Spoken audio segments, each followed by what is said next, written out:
just amazing artist. Today I'm going to show you how to create a color wheel flower. So we're just going to review the primary colors and the secondary colors. We're going to kind of meld the two of these artworks together. I'm going to show you how to create the flower, and we're going to be using the primary colors and the secondary colors. This is a color wheel some of my younger kids made this year at school.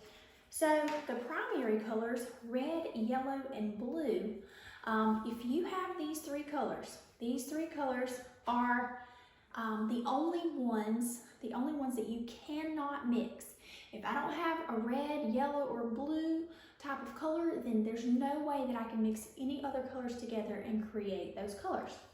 But red and yellow mixed together make orange. Blue and yellow mixed together make green. And red and blue mixed together make violet. So these are your primaries and your secondaries. You can also take those colors and you can make them lighter. These are called tints. Light shades of colors are called tints. And you could also make those colors darker. So this is the orange, the green, and the violet, but a little bit darker, and those are called shades. So you can make tints and shades of those colors. So whenever we go to add color to our flowers that we're going to design, what I'm going to do is I'm going to show you how you could use wax crayons, which is just regular crayons, colored pencils, and also watercolors. So let's get started on making these beautiful color wheel flowers.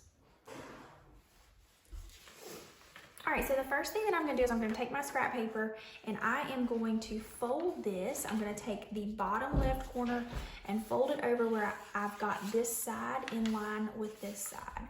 So I'm trying to make it as perfect as I can get it. All right, and then I'm just going to take my scissors and I am going to cut off this end. And this is how you can make a piece of paper that is a rectangle into a square. All right, so now I'm going to flip this over. The next thing that I'm going to do is I'm going to divide my paper in half, and that's going to start me off for my color wheel flower. I crease that really, really well. I want to make sure that line stands out to me more than the other crease I had to put in the paper. All right, so that is my main crease. That's the only fold line I'm going to pay attention to from here on out.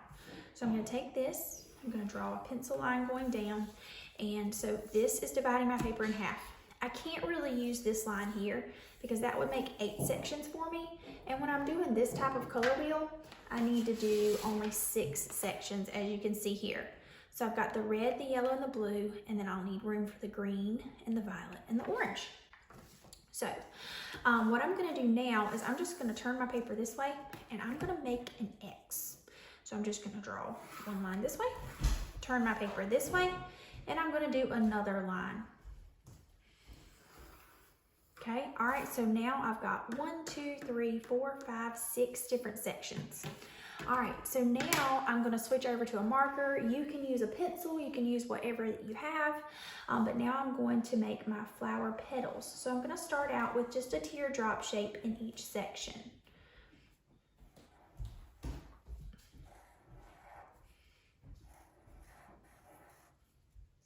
And if you wanna do this part in pencil first to make sure you've got it, that's perfectly fine too. Okay. All right, now I'm gonna add my second petal, and what I make sure I do is I make sure that I touch the side of my first petal and then the other side of my second petal. So now I'm just going to take my marker, make sure that it goes back down and touches those. That's what makes my flower look really good. Those extra thick black lines that are created by these pieces touching. All right, now I'm gonna draw the third set of petals, the fourth set of petals, and then some leaves.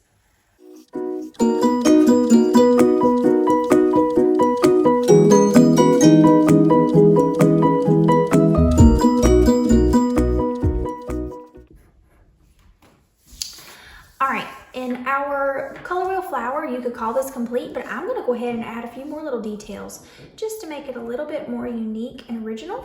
So I'm adding in some stamen. Ooh, and if there's stamen on a flower, I bet those bees are gonna be nearby wanting to pollinate. So I'm gonna go ahead and draw a cute little bee. Of course, I don't feel that happy whenever the bees are coming around. I'm scared I'm gonna get stung.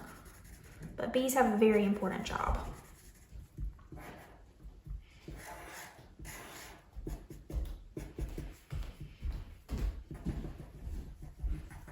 Okay. All right, before I get too carried away, let's go ahead and start adding the colors. So the first I'm going to start with the primaries, and then I'm going to add in the secondaries. The primaries are the red, yellow, and blue, so I'm going to make sure that I leave a space in between each of the primaries so that I can add the right secondary in between. Also, you'll notice that I do something different in each of the petals, just to give the flower a little bit more variety and a little bit of depth. All right, let's get to adding those colors.